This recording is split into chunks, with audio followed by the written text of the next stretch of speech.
Good morning, good afternoon, good evening to all of you out there. It's a great pleasure to be here and present at this World Aquaculture 2020 webinar series organized by the World Aquaculture Society and the Singapore Food Agency. Let me share my screen for the presentation. It's my pleasure today to talk about aquaculture adapting to change. What are the lessons from the regional and global aquaculture reviews 2020? And my name is Matthias Halwart. I'm the head of the aquaculture branch at the fisheries division in FAO in Rome, in Italy. And it's a real pleasure to be here and to be speaking to you. I know that the WAS audience is quite broad and diverse, a bit like aquaculture itself. And I also expect that each year many new young people and students and scientists and whatnot join and are part of this important event. And therefore, particularly for these newcomers, I would like to start with a very brief introduction about FAO as an organization and what role aquaculture plays in it, but then move quickly to one of our key activities, and which is the reviews of the regional and global aquaculture, and what lessons and options for the way forward we have synthesized from these. Then share with you how we believe aquaculture can make a substantial contribution to the 2030 agenda and the Sustainable Development Goals, and conclude then by reaching out to you and invite your contributions to this important process of contributing to the SDGs.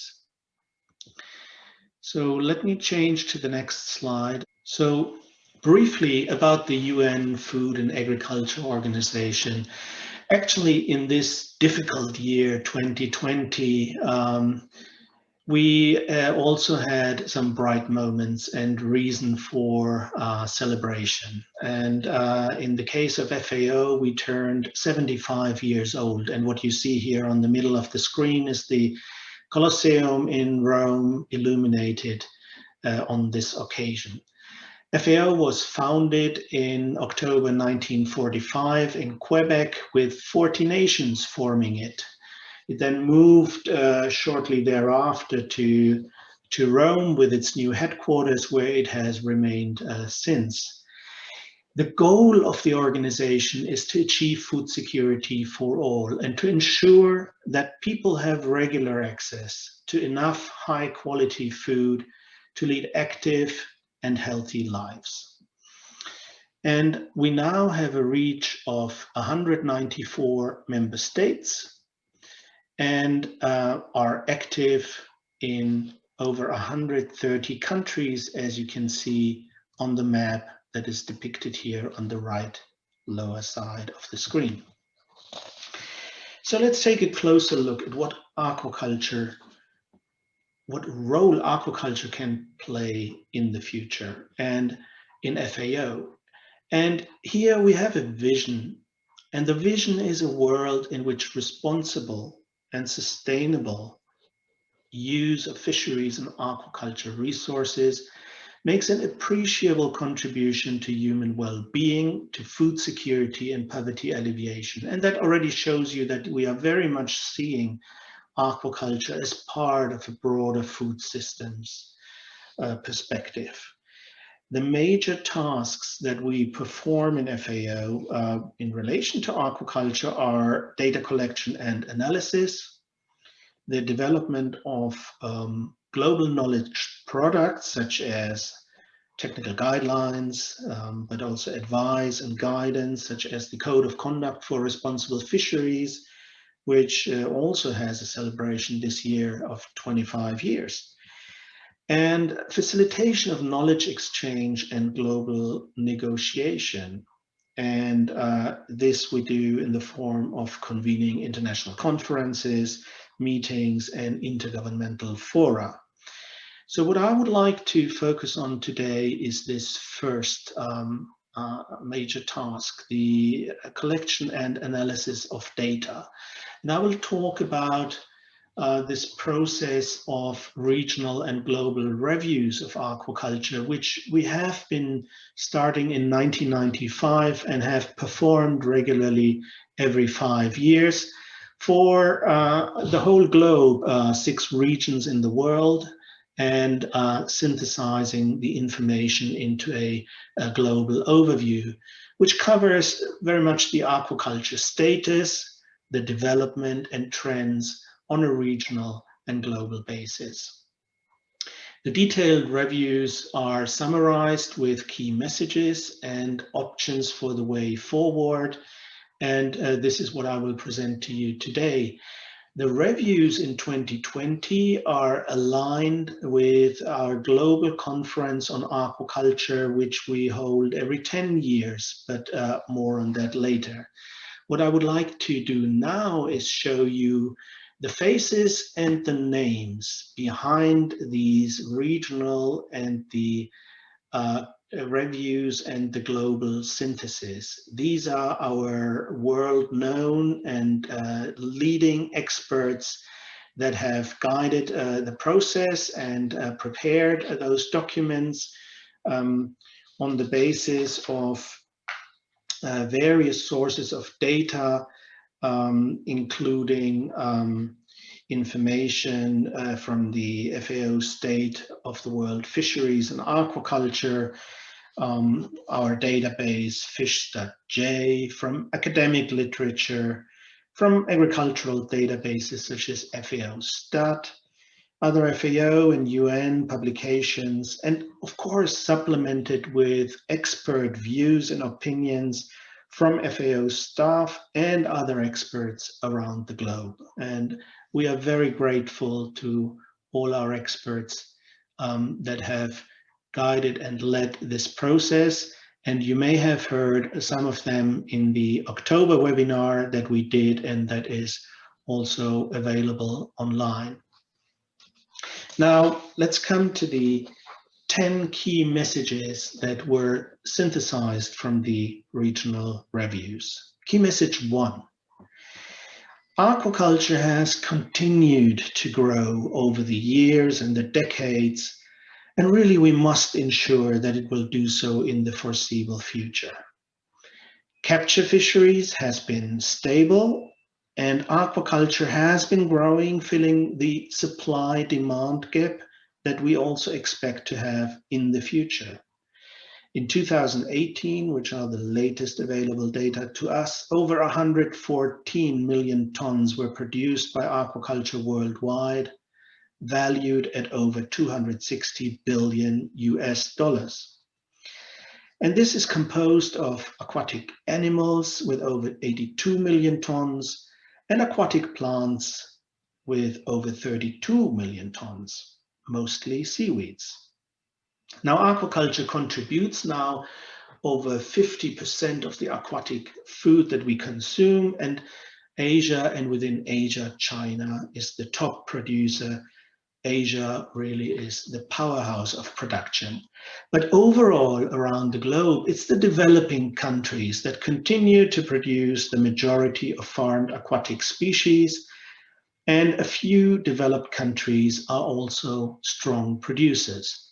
In some areas, like Northern America and Oceania, production has leveled. However, policies are in place to increase production. And the food fish supply increases in all regions, but in Africa. And this is reason for much concern, and this is why we have to pay a lot of attention to the African region. FAO and also other institutions' predictions widely agree that there will be a supply-demand gap in the future, and that aquaculture will have to be the sector that continues to grow and to fill that gap. The second key message extracted from these reviews is that it's external factors that increasingly impact the sector. So whilst in the past, the growing aquaculture sector had to address predominantly internal factors, It is now the external ones that are important, and we must deal with them by being better prepared to respond to crises and emergencies. And whilst when we started with the reviews, it was climate change identified as the most important external factor. Of course, now it is the COVID-19 pandemic that has severely impacted the sector, but recognizing that impacts depend very much on the local environment and on the capacity to adapt. But there have been disruptions of supply chains and also sometimes inadequate information about fish products that have led to impacts. And it's difficult to evaluate at this point when we are still in the middle of the pandemic and cannot really say what is going to happen in the future. But the case of China gives us a lot of hope because there actually the production has come back and after being severely affected now has come back and is running again at full speed. Now, there are differences in impacts and also in response between global events such as climate change and COVID-19 versus local events. This could be like events like fires, but also local tsunamis or pollution. And if you think about things like bushfires as they are experienced in the States or in Australia, and where maybe in the past there was international help being mobilized, things like this are not possible at the moment.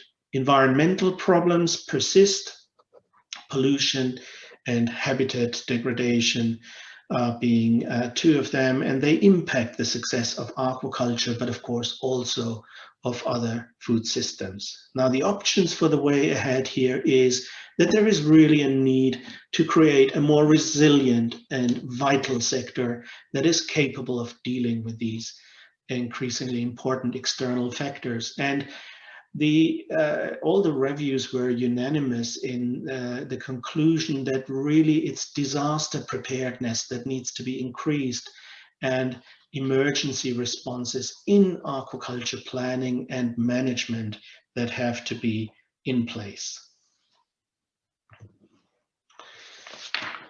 The third key message, aquaculture is diverse.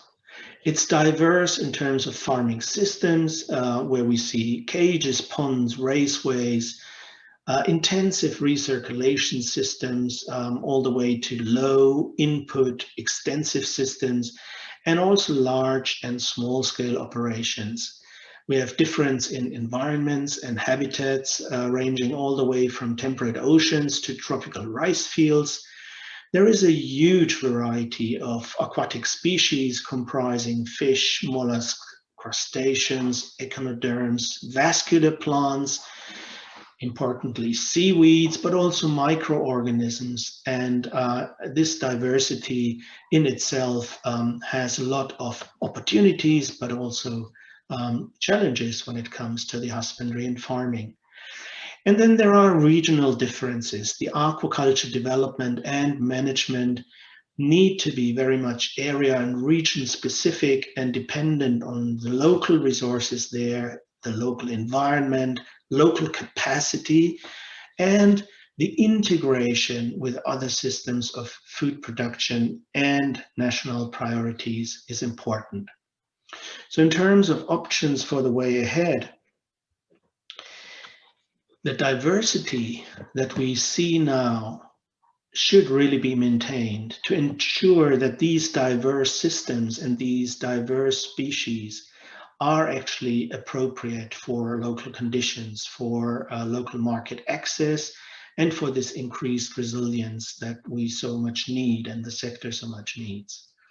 Large and small-scale aquaculture should be treated equitably by governments and international development communities. And this is a very important point because it's the small-scale producers that often suffer the most and that do need our help. And then finally, regional approaches should be made with caution, and emphasis should be on regional cooperation and on harmonization of policies where appropriate. The fourth key message relates to trade in aquaculture products, which is important and also diverse, both within and among regions, and which needs better information in order to do better. Seafood is one of the world's largest traded commodities, and we have strong regional differences there. In Europe and also in the US, fish and fish products must be imported to a large extent. In sub-Saharan Africa, most fish are produced and consumed locally and within the region, whereas in Latin America, the majority of aquaculture products are exported. The demand for convenience foods and frozen and prepackaged foods we see rising. In some regions, there is a lot of scope to do better with that regard, like North Africa and Near East and the Sub-Saharan Africa region. Their aquaculture products are often marketed fresh and unprocessed with little value adding. Many of the regional reviews were saying that the trade statistics were noted to be incomplete, and they often do not distinguish the farmed from the captured species. In terms of options for the way ahead, we should enhance access to mechanisms that help provide accurate information to policymakers and consumers. And here things like the InfoFish network or the Globefish trade publications were noted to be particularly helpful. We need to encourage access to new information technology to increase the flow and the accuracy of information, and digital agriculture and digital aquaculture with the more use of cell phones and more use of digital information is something that will be looked at much closer in the future, also at FAO. And finally, we need to examine and promote the benefits of value adding, because a lot of profit can be gained here.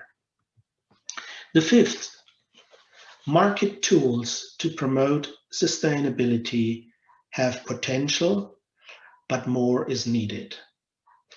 Now, the salient issues here were that trade requirements and eco-labeling and certification schemes are useful market tools to promote environmental and societal benefits, but the question was raised as to how effective they are, because in some places certified aquaculture products do command a higher price, and the value of certified products is actually increasing, and an example of that is Atlantic salmon. But for some other species, maybe lower valued species like carp, this certification has not worked so well, as consumers are not willing to pay the higher prices.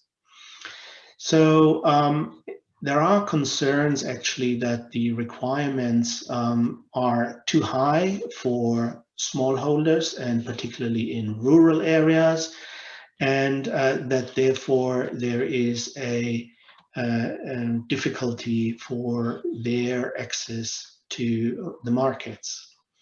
In terms of options for the way ahead, the international guidelines that are out there, and there's quite a number of them, and important ones like the technical guidelines on aquaculture certification, they should really be promoted more and applied more. At the same time, market and consumer studies should be conducted to examine critically the efficacy and impact of certification and eco-labeling, and develop mechanisms to ensure, and we should develop mechanisms to ensure that smallholders are not adversely impacted. When we come to the key message number 6, that is that aquaculture stakeholders need to proactively work to improve its image, and the emphasis is on proactively. So the salient issues here are that aquaculture suffers from poor public perception in some regions, and social license issues and poor public perception of the sector are restricting the development. There are environmental concerns, there are animal welfare concerns, human health aspects, access to resources such as land and water, economic concerns from competing sectors such as capture fisheries. Now, the options for the way ahead here are to emphasize and improve the environmental and the social sustainability, and to use frameworks such as the SDGs or the One Health approach that is shown here on the upper right side, to show how aquaculture is a vital and necessary component of the overall food basket that really benefits so many stakeholders and also society through better food security, through better nutrition, and through income generation. And the engagement of other sectors and other stakeholders is very important in this regard. This is a point which I trust needs no further explanation. On the key message number 7, aquaculture produces nutritious and safe food. Well, the salient issues that were synthesized from the reviews here were that fish is such a good source of not only good proteins, but it's a unique source of many essential nutrients, including long-chain omega-3 fatty acids, iodine, vitamin D, calcium, and many others. Aquaculture does provide a steady and affordable supply of food fish, and it can meet the criteria for food security in many cases, in many areas, much better than other sectors can. And several reviews and recent studies indicated that aquaculture products, often fillets or larger fish, are not providing nutrition at local levels. And this is something we need to be concerned with, because if aquaculture is only done for export and for exporting the larger fillets, then it cannot provide the necessary benefits at local level. The options for the way ahead here are to mainstream nutrition in aquaculture development policies, and I would say also vice versa, to engage and promote the concept of sustainable food systems and value chains, and promote a diversified consumption of these many species and products, and to further develop means to increase the nutrition of farmed fish. And that could be achieved, for example, through enriched feeds, but also through genetic selection and improvement techniques, or simply the selection of suitable species with a higher nutrient content, where this option exists. Let's move to the 8th key message. Aquaculture can and should provide decent employment. Well, the salient issues here are that in aquaculture, more than 20 million people are employed, mostly in the post-harvest sector and in aquaculture operations, and interestingly also in areas where other options are not as much available. In some of the regions, there were problems reported in regards to workers' rights, in regards to occupational safety and health, and also access to resources and value chains. Now, women play an important role in all parts of the value chain, and especially in the processing, and a relatively higher percentage of women is involved in aquaculture than in capture fisheries, and this is good and should be further strengthened. Now, with regard to the options for the way ahead, aquaculture provides decent employment, and we should examine the women's role in the value chain and follow that up with good policy actions. Providing opportunities and employment for women also results in empowerment for women, because they will be taking their better knowledge back to their homes, to their families, for increased benefits of the nutrition of the family members. When it comes to human and workers' rights, to occupational health and safety, but also to gender access, we need respect and for these aspects, and that especially gender and youth access are protected. Coming to key message number 9, innovation increases efficiency and is essential to further increase efficiency in the future. Among the salient issues that were synthesized are disease diagnosis and treatment, which are improving, whilst at the same time, thanks to innovative technologies, antibiotic use is decreasing. Genetic technologies are around, they exist, although they are not being fully used, and there's a lot to be gained from applying basic genetic technologies such as simple selective breeding. Improved farming systems are present, such as recirculating systems or integrated multi-trophic aquaculture systems. There are digital technologies around now which increase and improve our data and information systems and situation. And the fish percentage in feeds has been reduced, and we now see products on the market that have, for example, to a large extent already replaced fish oil in the feeds with algae oil, for example, which is an excellent move ahead. Now, on the options for the way ahead, we need to improve the local capacity building and the technology transfer. The promotion of realistic advantages of new technologies should be made, and the emphasis here is on realistic advantages. It has to be technologies that are also accessible and usable by our main producers in developing countries and all those small-scale farmers that produce the bulk of aquaculture. We need to assist small-scale and rural farmers that they have access to innovation. The ecosystem benefits of aquaculture need to be better examined. And at the same time, we should not abandon proven technologies, but rather build on them and improve them as we go along.